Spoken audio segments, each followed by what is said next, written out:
As you can see, this monumental painting has a center stage at the museum's Great Hall. Center stage is not just a figure of speech here, because the canvas is actually mounted on the stage of an auditorium that was converted into a museum. The stage placement is fitting because theater and drama just beam from the painting. What do you see? Removing all the knowledge, like tactics of a military battle or facts of the Revolutionary War, one could easily misread this painting. We see military forces moving together in one direction. However, they are wearing different style uniforms. The main action is in the center. Center left, standing out, is no doubt our hero, Brigadier General Kazimierz Pulaski, charging forward. The three-dimensional figures of rider and horse almost jump out of the canvas at us. According to code in military paintings, the horse with both front legs up in the air like this is a sign of the soldier dying in battle. Who is the second figure right behind Pulaski? Judging purely from the composition and different style uniforms, we could mistake him for Pulaski's attacker. But, in fact, they are a part of the same team. Batowski researched the events surrounding Pulaski's death. His legion was a force of infantry and cavalry, as shown in the painting. American soldiers have blue uniforms, and the French, aiding Americans on the peripheries, white uniforms. Together, they are charging on the British forces, or the redcoats, beyond the painted scene, with an exception of one fallen British soldier in the trenches by the left edge. Pułaski is wearing the Polish hussar uniform from the late 18th century. Notice the fur-lined cape, the pelisse, and below it a pouch, a so-called hussar pendant, decorated with an emblem of the Polish white-crowned eagle.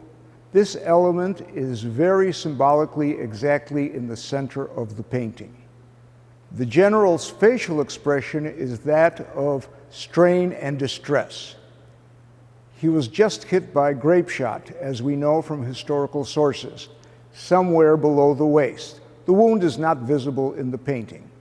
Pułaski's sword points down alongside the body of the horse, trying to keep his balance and stay in the saddle. Right behind Pułaski, the officer depicted is not George Washington, as some suggest. Washington was then in the mid-Atlantic states, keeping the British at bay. This is most likely Major Horry, Pulaski's adjutant. He seems terrified and in disbelief that his general is injured. Notice the colors in the painting. They are vivid and darker in the center and lighter pastel all around. The front center figures are presented with more detail and realism, while other figures are more abstract, fading into the background. One thing that might surprise us is the landscape. Instead of the luscious green landscape of Savannah, Georgia, we see a desert. What time of the day is depicted? The sun is casting long shadows. It would point to an early morning or late afternoon or evening time. The sky is darker, blue, purple shade, an atmosphere almost like before or after a storm, which is very fitting with these dramatic events. The Siege of Savannah was the second deadliest battle of the Revolutionary War. The year before, the city was captured by the British. The siege was an American and French attempt to retake it. It lasted a month from mid-September to mid-October 1779. On October 9th, a major assault against the British failed. During the morning attack, Polish nobleman Brigadier General Kazimierz Pułaski, leading cavalry forces on the American side, was mortally wounded. Batowski's Pułaski at Savannah has served as the backdrop for the annual official State of Illinois Pulaski Day ceremonies, held at the Polish Museum of America since 1987. The painting has a fascinating history associated with Chicago and Illinois.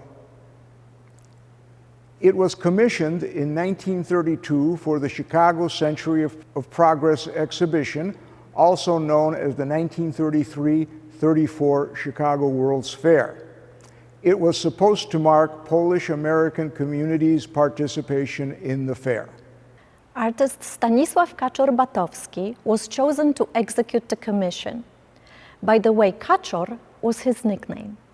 He was a realist painter, specializing mainly in Poland's military history, although occasionally he painted landscapes and other subjects. He was born in Lwów in 1886. He lived in Lwów, and that's where he painted our large oil on canvas that he brought to Chicago. It is definitely considered among the best known of his works. Besides the monumental Pulaski at Savannah, we have two small paintings by Batowski in our collection. The first one is a very pleasant French Riviera Seascape that can send you to a vacation dreamland. It is an oil on plywood, painted in 1932, the same year Pulaski at Savannah was painted. And the second painting is more typical for Batowski. Skirmish from Bolshevik War of 1920. It is an oil on cardboard, painted in 1922. It depicts two soldiers on horseback, Polish soldier and Russian soldier fighting.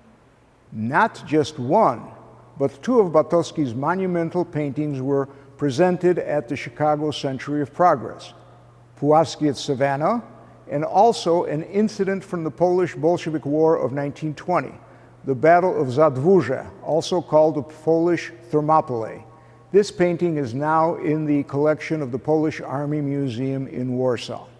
Pulaski at Savannah painting was unveiled at the Art Institute of Chicago by the First Lady Eleanor Roosevelt. The Chicago Daily Tribune featured an article about this event. It notes that Polish Women's Alliance President Emilia Napieralski participated in the ceremony and presented Mrs. Roosevelt with a giant bouquet of roses. The canvas received second place in a contest on the most popular painting, so it was quite a success with the viewers. It was purchased in 1933 by the Polish Women's Alliance for $3,200 US, which would be around $65,000 today. In 1939, at the 17th convention of the fraternal organization, the Polish Women's Alliance proposed to donate the painting to the museum. We have a document in Polish, a special resolution explaining the details.